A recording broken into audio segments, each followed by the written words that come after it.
Rugby players will have to clear away the cobwebs after nearly a year without action.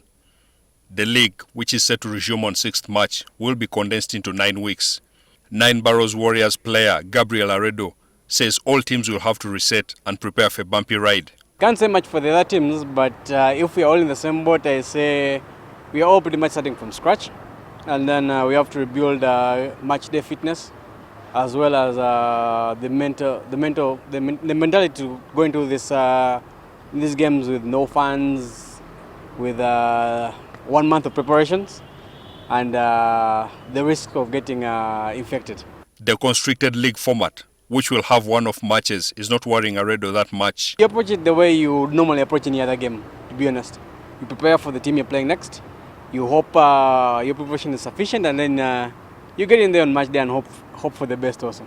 There is no promotion to or relegation from this coming season's top flight.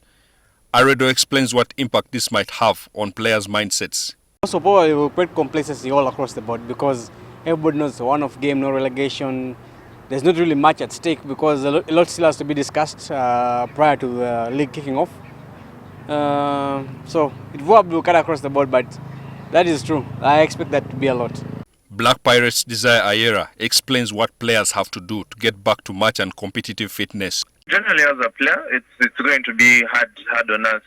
More or less, a year has passed and there's been no active form of training or games, so it's going to be hard. But, we've been putting in those small workouts, those runs, lifting tires since Mnanga gyms are not open. But it's going to be really hard, but I think the best that we can do right now is train hard, hope for the best. The Sea Robbers opened their league campaign with a fixture against champions Heathens on 6th March. Ayera says there is unfinished business between the two sides. Heathens being our first game, it's going to be a hard game. We have to go in hard. We win it, we are making a statement that, the defending champions are beatable. And, the last time we played, they only beat us at King's Park. We were not satisfied, so we're going to come back guns blazing. Felix Manyindo, NTV Weekend Sport.